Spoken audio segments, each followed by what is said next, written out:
contextos, no solamente el manejo de la emergencia, sino también el manejo de los cuidados intensivos, que de repente no es tan, no lo vamos a ver ahora tanto eso, porque entiendo que más nosotros nos debemos enfocar en la atención primaria, ¿no? Vamos a dar de repente una visión así más general en cuanto a lo que es el manejo intensivo, y vamos a ahondarnos más al manejo inicial, a lo que viene a ser el diagnóstico, el pronóstico y la terapéutica inmediata. Existen dos guías que han publicado sobre la tromboembolia pulmonar, ¿no? La guía americana, la guía europea, ¿no? La guía europea en el año 2008 y la guía americana en el año 2011. Y para hablar, ¿qué es tromboembolia pulmonar? Es una situación en donde existe oclusión del lecho arterial pulmonar por un trombo, que puede ir desde un paciente asintomático, desde una disnea leve, síncope y paro cardiorrespiratorio.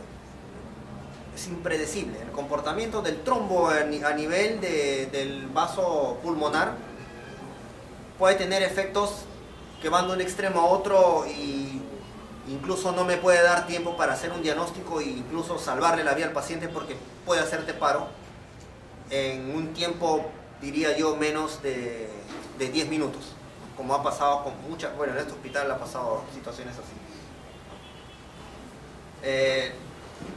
Es una situación, digamos, de alto riesgo. Todo paciente con TEP siempre es de alto riesgo. No existen score para decir si el paciente está inestable o no, pero siempre al paciente hay que tratarlo como un paciente de riesgo. Más aún porque tiene un diagnóstico complicado. No hay una clínica típica, así como el síndrome coronario agudo, de repente puedo decir, no, retroesternal, más de 10 minutos, nitratos, no, acá no. No, el cuadro clínico es muy engorroso, no, es muy general, muy ambiguo, ¿no? Pero el diagnóstico precoz es fundamental para el tratamiento inmediato. Entonces, ¿cómo voy a hacer un diagnóstico precoz si no tengo claro cómo hacer el diagnóstico? Porque es complicado. ¿No? A veces la gran, digamos, el planteamiento que se hacen las guías y las sociedades en cuanto a lo que es cuidado cardíaco agudo.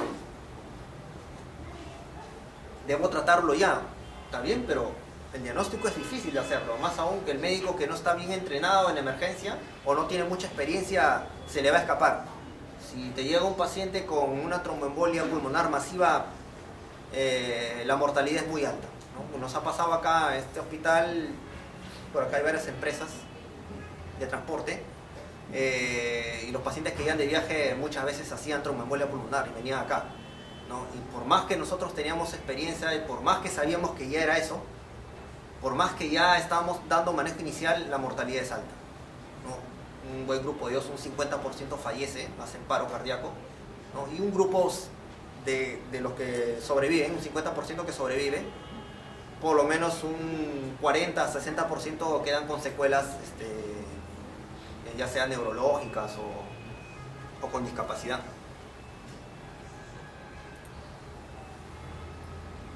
Ahora, la tromboembolia pulmonar en realidad está asociado a falla derecha. O sea, el ventrículo derecho trabaja con la arteria pulmonar y sus ramas, que te van a dar un grado de resistencia vascular. Si yo obstruyo una de las ramas, me va a aumentar la presión arterial pulmonar, ¿no?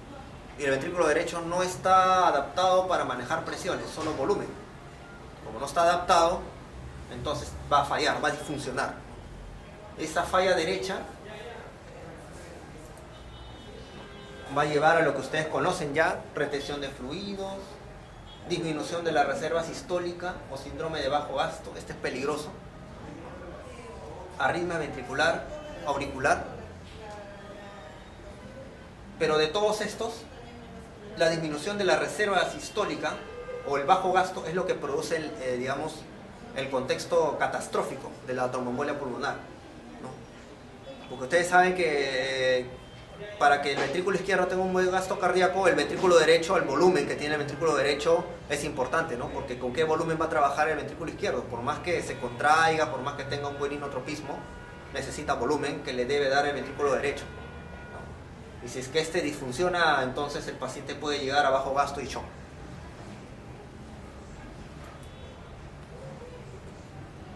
Bien. Ahora, la tromboembolia pulmonar se dice está muy asociada a la trombosis venosa profunda. Es un, digamos, es un continuo, no es una sola entidad. Hablemos así, tromboembolismo venoso, es el término, digamos, que se acuña en las últimas guías, ¿no? Y que deberíamos utilizarlo, digamos, en forma para hablar de una sola entidad fisiopatológica, ¿no? Tromboembolismo venoso, que involucra la tromboembolia pulmonar y la trombosis venosa profunda, ¿no? Una es consecuencia de otra, ¿no?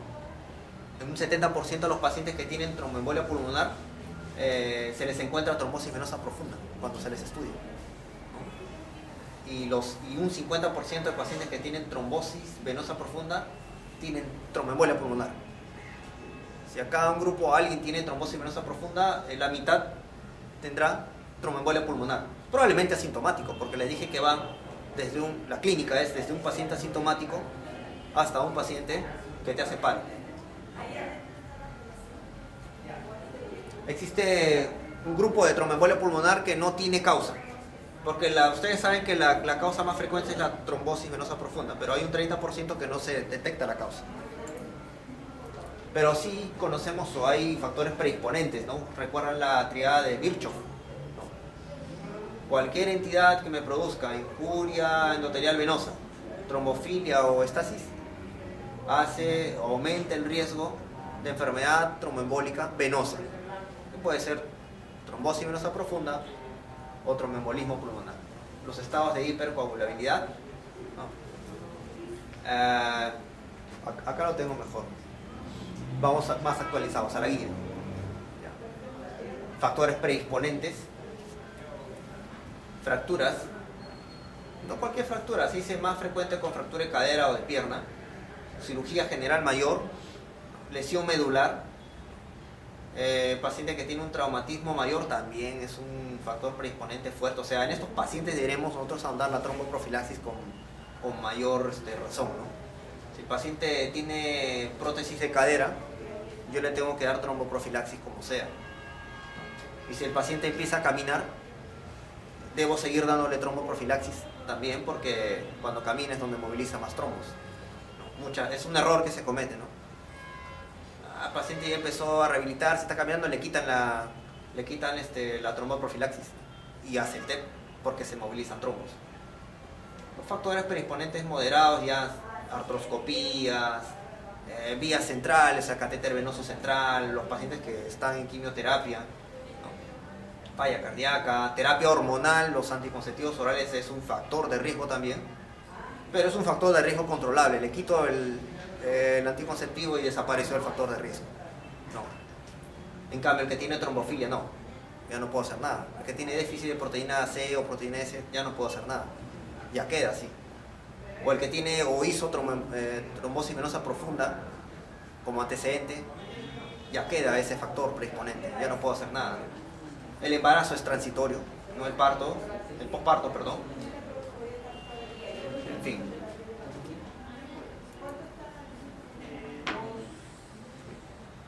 Entonces, como habíamos visto, las cirugías, en general la cirugía mayor de cadera, de rodilla, de pierna, son predisponentes, digamos así, fuertes, ya como lo dice la guía, predictores fuertes de tromboembolia pulmonar. El riesgo de tromboembolismo, digamos, venoso, o sea, trombosis venosa o tromboembolia pulmonar, después de la cirugía es mayor en las primeras 2 semanas, ¿no? Todavía queda el riesgo entre 2 a 3 meses, ¿no? Entonces ese paciente debería estar movilizándose, debería estar con su vendaje, deberíamos darle tromboprofilaxis, ¿no? Porque en las 2 semanas todavía tiene riesgo. Si el paciente tiene trombosis venosa profunda, es probable que te haga tromboembolia pulmonar, ¿no? Y puede darse el rango entre 3 a 7 días, ¿no? Ahora, hay un pequeño grupo de los que tienen trombosis venosa profunda, ¿no? Un 10%, que pueden disparar trombos y en transcurso de 1 hora hacerte una tromboembolia pulmonar masiva, letal. Hemos visto acá hospitalizados pacientes que tenían trombosis venosa en tratamiento, incluso que no llegaban a niveles óptimos del control de anticoagulación, y de repente porque suspendían la anticoagulación por algún otro motivo, hacían tromboembolia pulmonar masiva, ¿no? Y el paciente lamentablemente fallece porque es masivo. Y después de que en un grupo de ellos, más o menos en 2/3 de los pacientes, o sea la mayoría, cuando se produce la tromboembolia pulmonar, existe una resolución del coágulo, ¿no? Es decir, los pacientes que hacen tromboembolia pulmonar asintomática, ¿no? Y nunca hacen síntomas, probablemente han hecho tromboembolia pulmonar y esto al final se resolvió, ¿no? La perfusión o el defecto de perfusión se resolvió. Yo les explicaba esto de la fisiopatología. Una vez que se da la tromboembolia pulmonar aguda, tiene consecuencias hemodinámicas, ¿no? Para que te produzca o para que sea evidenciado clínicamente, tiene que tener por lo menos entre 30 y 50% del lecho pulmonar ocluido. Es lo más frecuente, pero no es lo absoluto. Puede tener ocluido una pequeña porción y te puede dar clínica, ¿no? Pero es lo más frecuente esta presentación. Los émbolos múltiples, o sea, masivo, te aumenta la resistencia vascular pulmonar y te da más sobrecarga del ventrículo derecho. Sobrecargas al ventrículo derecho, disfunciona el ventrículo derecho, y al disfuncionar se dilata, y al dilatarse hay un abombamiento del septum y por lo tanto disfunción diastólica del ventrículo izquierdo, o sea, hay una falla biventricular. Al final falla todo, ¿no? Por dilatación del ventrículo derecho, y aún todavía en bajo gasto cardíaco por disfunción del ventrículo derecho. Y esto puede producir desde la muerte súbita con actividad eléctrica sin pulso, síncope, hipotensión, shock.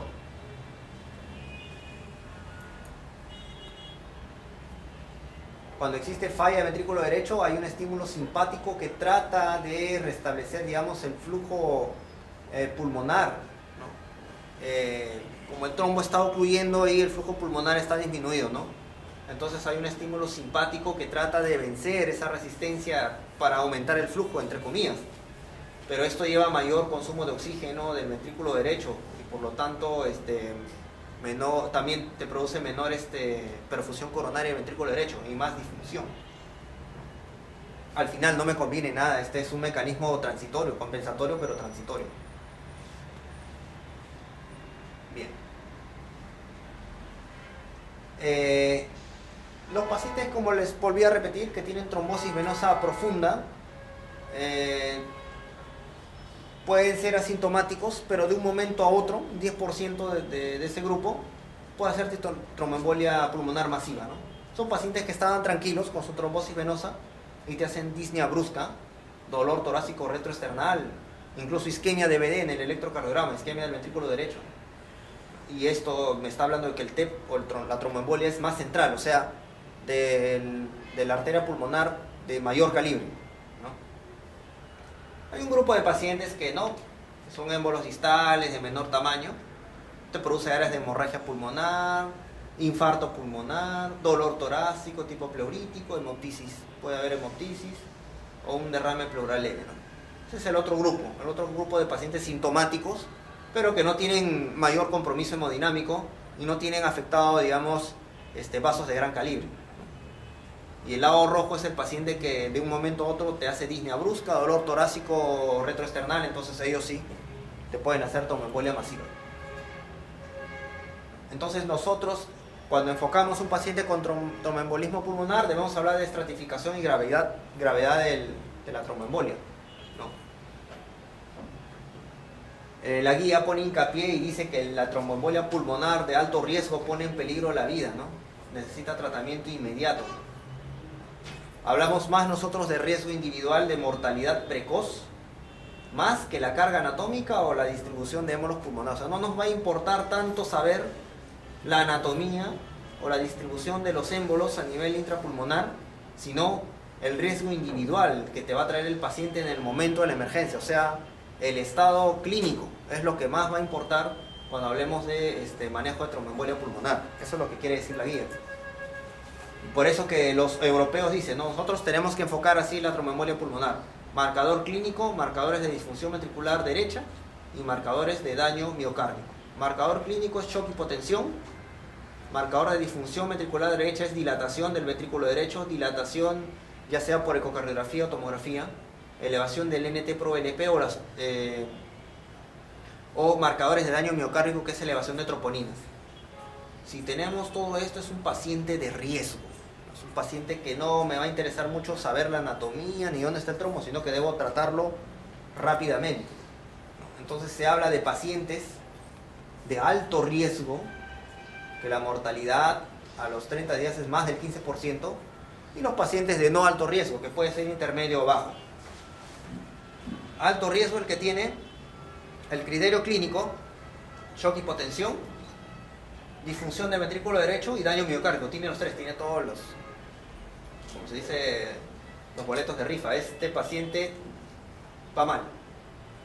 Y los de riesgo intermedio es el que tiene uno de ellos, ¿no? O tiene hipotensión o tiene disfunción del ventrículo derecho. Y el de bajo riesgo es el que no tiene ninguno. O sea, no encontramos ningún marcador de riesgo, y por lo tanto el paciente puede incluso ser dado de alta de manera precoz, ¿no? Con tratamiento, pero ya en casa, con control por consultorio.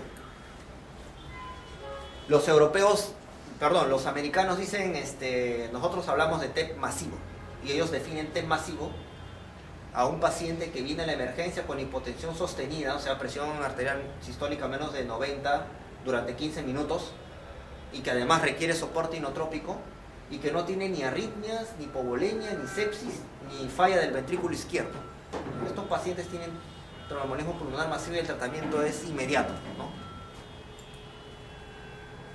El TEP submasivo o tromboembolia pulmonar submasiva también lo enfocan los americanos como dilatación del ventrículo derecho, disfunción del ventrículo derecho, cambios en el electro, que lo vamos a ver mejor con imágenes, y necrosis miocárdica, es decir, elevación de troponinas. Y el TEP de bajo riesgo, el que lo he pasado, es el que no tiene nada de que hemos mencionado aquí ni el previo. Paciente que puede ser dado de alta. Bien. Ahora, una cosa es hablar de riesgo, o sea, de muerte, de mortalidad en el contexto de una emergencia, y otra cosa es hablar de probabilidad. La probabilidad de que el paciente tenga una tromboembolia pulmonar es alta, intermedia o baja. Pero el que tiene probabilidad intermedia o alta puede tener alto riesgo, o riesgo intermedio, o bajo riesgo. ¿No? Son dos situaciones distintas. Yo diagnostico con la probabilidad, ¿no? Si el paciente tiene alta probabilidad, ok, mi diagnóstico va por ahí, ¿no? Y estratifico el riesgo o el grado de mortalidad con el riesgo, ¿no? Si es de alto riesgo, lo que les mencionaba, si está con shock, hipotensión, ese es riesgo, o sea que se va a morir. Con eso veo el pronóstico. Entonces son dos entidades que hay que tener en cuenta. La clínica es un poco, digamos, en general, ¿no? Disnea, taquimia, olor torácico, bueno, son síntomas también de otras entidades, no nos va a ayudar mucho. Puede haber síncope, pero es raro y es grave porque significa que está haciendo bajo gasto cardíaco. Acá ven, más frecuente de todos ellos en los reportes que se ha visto en pacientes que vienen a emergencia: la disnea, el dolor torácico, tos, hemoptisis. La taquimia es un signo muy frecuente, taquicardia, taquimia, que tenga o examinen siempre miembros inferiores, trombosis venosa, un edema o insuficiencia vascular periférica. Fiebre, puede haber fiebre incluso en los pacientes que tienen infarto pulmonar con hemorragias a nivel por obstrucción o transformación hemorrágica de la oclusión por el trombo. Y cianosis es bien raro, aquel que tiene una cardiopatía congénita asociada. La radiografía es anormal, pero es imprecisa, ¿no? Puede haber derrame, atelectasia, por otras causas también pueden ser. ¿Para qué nos sirve? Para de repente descartar otras entidades que me produzcan esos síntomas. El electrocardiograma, lo que hemos podido nosotros investigar, al menos en cardiología, es que los signos más sensibles es el patrón QR en B1 y la elevación del segmento ST en B1. Ustedes han escuchado el patrón S1, Q3, T3, no es tan específico. Los que sí se han demostrado con estudios de angiografía y con tomografía es el patrón QR en B1 y ST elevado en B1, ¿no? Nos podría ayudar bastante. Por ejemplo acá, bloqueo completo de rama derecha, ¿no? Entonces, puede ser un inicio, de repente lo tiene hace tiempo, ¿no? Pero si es nuevo, ya tengo la sospecha, ¿no? Si tengo la historia del paciente y hace unos días tenía un electro que es normal y ahora me viene con disnea, dolor y tiene un bloqueo, podría ser. Acá, patrón S1, Q en 3, acá S en 1, Q en derivada 3, T negativa en 3. Aquí, bloqueo completo de rama derecha, con T negativas en B2 a B3. Taquicardia sinusal. Paciente que viene con taquicardia sinusal inexplicable, sospechen de tromboembolia pulmonar. Es más, ¿no? En una publicación de los españoles, en su revista de cardiología, ¿no? Concluyen de que la taquicardia sinusal o arritmias de origen auricular son predictores de mal pronóstico. Acá ha habido pacientes que han tenido taquicardia sinusal y han diagnosticado TEP cuando ya el paciente estaba con deterioro hemodinámico. Se nos pueden pasar estos pacientes, ¿no? Taquicardia, de repente piensa que tiene fiebre, ansiedad, dolor, ¿no? Pero al final, o sea, deberíamos sospechar en tromboembolia pulmonar también.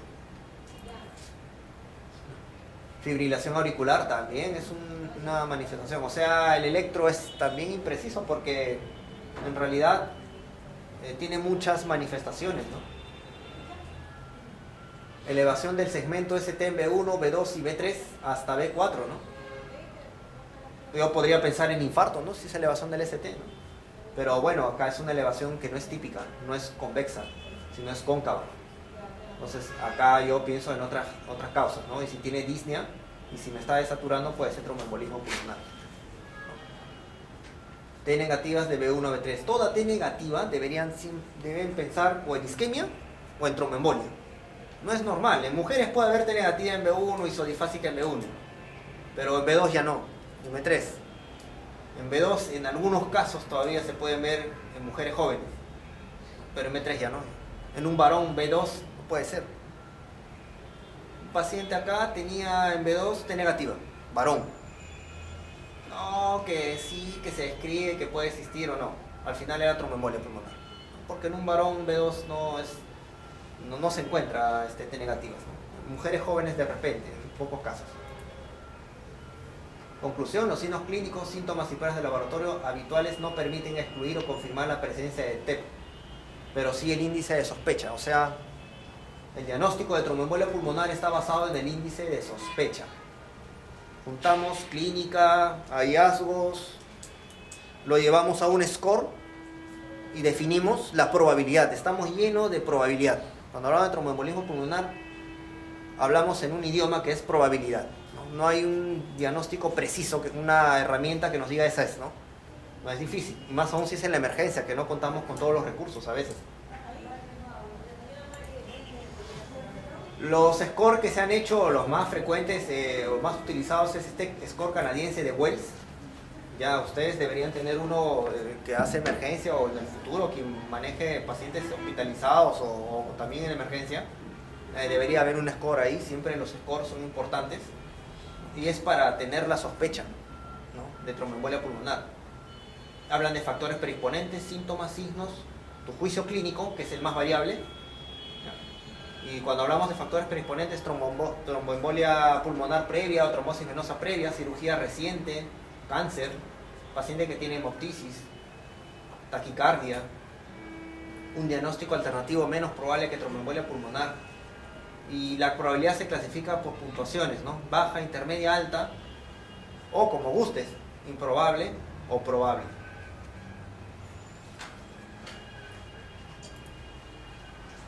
Ahora, ¿qué herramientas tenemos? El más frecuente que utilizamos es el dímero D, lo han escuchado, ¿no? Dímero D para diagnosticar tromboembolia. Bueno, solamente el dímero D, su valor predictivo positivo es bajo. En realidad, ¿no? Más me sirve para decir, si sale negativo, no es. Pero si sale positivo, no necesariamente es tromboembolia, porque hay muchas causas de elevación de dímero D, ¿no? Las neoplasias, inflamaciones, infecciones, necrosis, lesión de aorta, todo eso eleva el dímero D. Entonces, si me sale positivo, prácticamente no tiene mayor utilidad, ¿no? Siempre es pregunta de examen frecuente esto, ¿no? Mientras que tiene valor predictivo negativo, sí. Porque si no está elevado, ¿ya qué más va a hacer? Si el dímero D viene de la degradación de la fibrina, ¿no? Y si estoy sospechando en tromboembolia pulmonar, entonces debe haber coágulo y lisis, ¿no? O sea, degradación de fibrina. Otra herramienta que tenemos es la ultrasonografía, ¿no? Porque sabemos que la mayoría se produce en una trombosis venosa profunda, ¿no? Tiene una alta sensibilidad, 90%, para la trombosis venosa proximal, ¿no? Y nosotros debemos usar ultrasonografía en 4 sectores: izquierdo, derecho, la ingle y la fosa poplitea.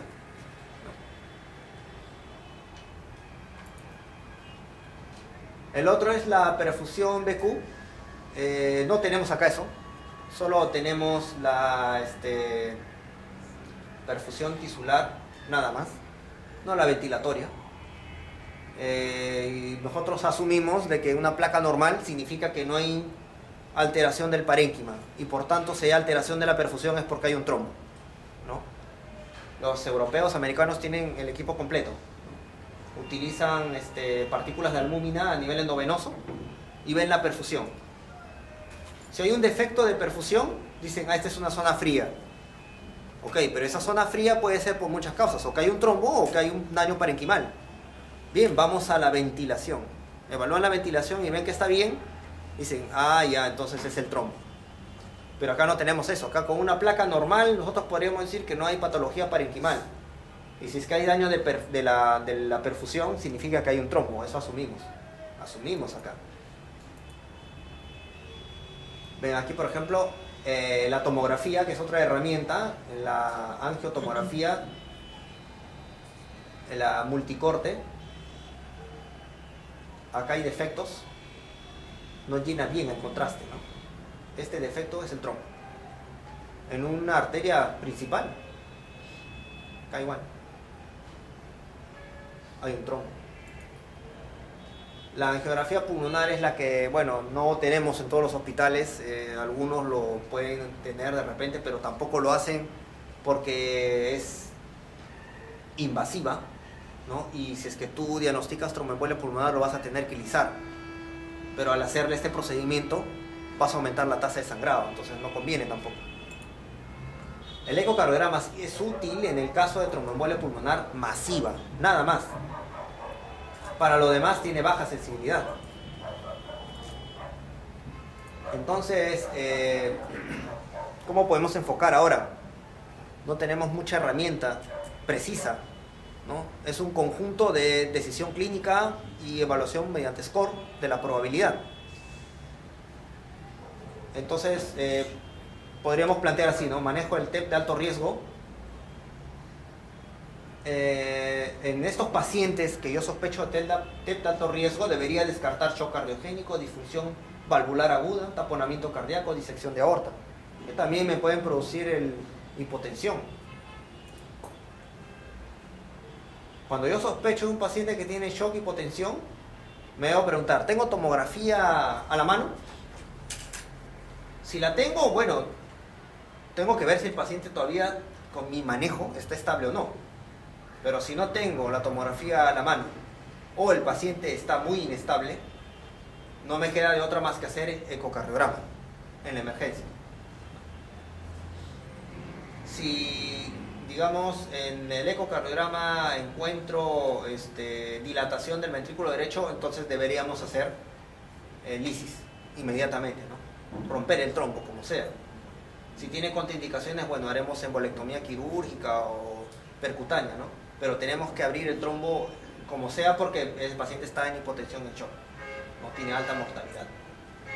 Si el paciente está estable con el manejo inicial, pero estuvo en shock o en hipotensión, podría intentar tomografía y hacer el diagnóstico definitivo con tomografía, ¿no? Para que, digamos, si el paciente realmente encuentro el trombo en la tomografía, bien, haremos tratamiento definitivo con lisis, ¿no? O embolectomía. Pero si es negativo, entonces buscar otras causas, ¿no? La tomografía es así. En el paciente que está con hipotensión y shock, son dos cosas: ecocardiograma y tomografía. Lo que más me va a ayudar. Bien.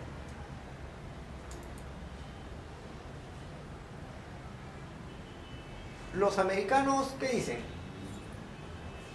Ellos dicen, no, pero si yo no tengo tomografía o no tengo ecocardiograma y el paciente está con hipotensión, está en shock y tiene una alta probabilidad de ser tromboembolia pulmonar, de frente damos manejo. Lo lisamos, dicen ellos. Ese es su esquema, ¿no? Presión arterial sistólica P90 por más de 15 minutos, le pongo heparina, lo anticoagulo inmediatamente, veo si tiene contraindicaciones para lisis y lo liso. Lo lisan ellos con anteplaza. A diferencia de los europeos, dicen no, vamos a ver ecocardio, vamos a ver la tomografía, dependiendo si está muy inestable o no. Esa es la diferencia en el manejo. El paciente de no alto riesgo es el paciente en que podemos pensar y utilizar dímero D, tomografía, pero ya con, digamos, más tiempo, con más calma, podríamos ver si lo mandamos a este paciente a la UCI, lo mandamos a hospitalización o le damos de alta. ¿No? Es aquel paciente que no es de alto riesgo, pero que tiene probabilidad de tromboembolia pulmonar, ya sea baja, intermedia o alta. Evaluamos la probabilidad. Si es bajo o intermedio, dímero D es suficiente con el dímero D. Si es negativo, no es. Buscamos otras causas. Si está estable, lo mandamos de alta. Pero si tiene alta probabilidad, no puedo pedir dímero D. No sirve el dímero D en alta probabilidad, ¿no? Debo pedir de frente tomografía. Si es tromboembolia, trataremos. Si no lo es, buscaremos otras causas del cuadro clínico. Este es un cuadro que han hecho los europeos en los pacientes que no son de alto riesgo, o sea, que no están chocados, no tienen hipotensión, ¿no? Y ellos dicen, la probabilidad que les decía, de acuerdo a su score de Wells, si es baja, intermedia o alta, si es baja, cualquier examen que me salga negativo, en la probabilidad baja, lo descarta. El paciente que tiene probabilidad intermedia, digamos, lo va a descartar pocos exámenes. Angiografía, dímero D negativo, lo descarta. Pero el paciente que tiene alta probabilidad, casi ningún examen lo descarta. Es más, el paciente que tiene alta probabilidad, estamos propensos a confirmar el diagnóstico más que descartar, ¿no? Bueno, ¿quién podría de repente descartar una angiografía? Pero no todos hacen angiografía. ¿Quiénes podrían de repente descartar acá una desintegrafía BQ? Pero no tenemos tampoco eso. No. Si tiene alta probabilidad y me sale dímero D negativo, no lo descarta. Todavía sigo pensando. Si tiene probabilidad alta y la desintegrafía pulmonar me sale dudosa, no diagnóstico, tampoco lo descarta. La tomografía no es tan fidedigna acá, es dudosa también. O sea, estamos más propensos a confirmar uno de alto riesgo y debemos seguir repitiendo los estudios, seguir evaluando al paciente con probabilidad, de probabilidad alta de tromboembolia pulmonar. Entonces, el paciente de alto riesgo con hipotensión y shock, deberíamos realizar siempre una tomografía o un ecocardiograma, lo que les decía, ¿no? Es clase 1C en el de alto riesgo. En el de no alto riesgo, el que no tiene hipotensión ni shock, deberíamos estratificar. Es clase 1A. Si yo no estratifico, no hago clase 1A, o sea, en medicina nos decían de que si tú no haces clase 1A o haces clase 3, podría ser incluso penado, ¿no? Es mandatorio estratificar al paciente de no alto riesgo. Y el de no alto riesgo puedo usar el dímero D, que es bien frecuente, es muy sonada esta prueba, solo en los pacientes con riesgo bajo o intermedio, nada más. Básicamente era para esto. El paciente con probabilidad clínica baja, cualquier prueba que me salga negativa, la descarta. Recuerden eso, probabilidad baja, cualquier prueba que haga y me sale negativa, lo descarta.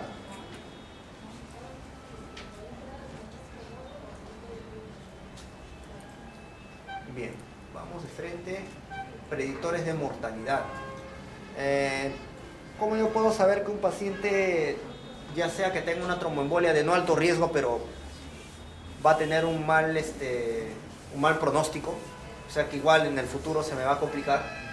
Se ha visto que el sexo masculino está más propenso a tener mal pronóstico, los pacientes que tienen cáncer, porque hacen trombosis frecuentemente, que tienen falla cardíaca porque el ventrículo derecho de alguna manera tenía un impacto hemodinámico negativo, ¿no? Y si está fallando el ventrículo izquierdo, ese paciente no tiene buen pronóstico. La enfermedad pulmonar crónica, EPOC, EPIT, que esté asociado también es de mal pronóstico. Los hipotensos, los pacientes que tienen constantemente frecuencia respiratoria elevada, ¿no? O hipotermia, o pacientes con alguna alteración del sensorio o que siempre saturan bajo, ¿no? Los congénitos o que tienen alguna enfermedad pulmonar asociada también son de mal pronóstico. Tienen mortalidad a los 30 días considerable. El tratamiento básicamente es manejar la falla cardíaca derecha, o sea, optimizar la precarga con volumen, vasopresores, optimizar la postcarga, vasodilatador, si es que se puede decir que el paciente después hace hipertensión, y lisarlo. Lo estabilizo y lo liso. Buscaré un eco o buscaré una tomografía en el paciente de alto riesgo. Parálisis, estreptoquinasa, uroquinasa o los inhibidores de TPA, que puede ser alteplase, tenecteplase o reteplase. Caso de contraindicación no lo vamos a mencionar. Y después que lo he lisado, rompí el coágulo, lo tengo que anticoagular, ¿no? ¿Qué utilizamos? Enoxaparina, o sea, los de bajo peso molecular, enoxaparina, fondaparinux. Y también puedo utilizar heparina no fraccionada. Bueno, esto es ya más manejo de anticoagulación. El más frecuentemente usado es la enoxaparina, 1 miligramo kilo cada 12 horas. Bien. En el paciente con alto riesgo, no utilicen enoxaparina, utilicen heparina no fraccionada. Esa es la recomendación 1A. Debemos corregir la hipotensión para prevenir progresión de la falla ventricular derecha inmediatamente. El paciente que tiene alto riesgo, que viene con hipotensión. Podemos usar vasopresores en pacientes hipotensos con tromboembolia pulmonar, está permitido usar. Te recomiendo usar dopamina o dobutamina, principalmente. No den fluidoterapia agresiva, es clase 3, ¿no? O sea, esto es, pueden demandar incluso si lo haces, ¿no? Clase 3. Es fluidoterapia, pero digamos, con bastante precaución, ¿no? 500 mililitros estaría bien. Siempre anticoagulación a todos los pacientes que diagnosticas TEP sin temor. Y si es que estamos todavía en plan de trabajo, descartando, es mejor que le inicies la anticoagulación a que lo dejes así, ¿no? Porque pueden pasar 2 días y recién diagnosticas que tiene embolia pulmonar y el impacto hemodinámico puede ser mayor.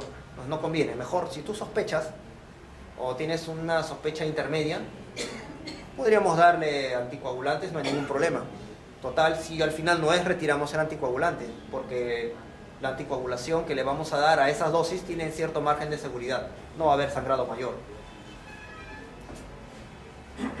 A largo plazo, 2 cosas: el paciente que tiene causas reversibles o no. El que tiene causas reversibles lo debo tratar por un lapso de 3 meses, es decir, anticonceptivos, embarazo, o que se operó, o que tuvo un traumatismo, ya recuperará y a los 3 meses le quito el anticoagulante. Pero si tiene causas no reversibles, antecedente de tromboembolia pulmonar, antecedente de trombosis venosa profunda, estados de trombofilia, el tratamiento es indefinido. Siempre hay que anticoagular. Bien. ¿Alguna pregunta? ¿Dudas?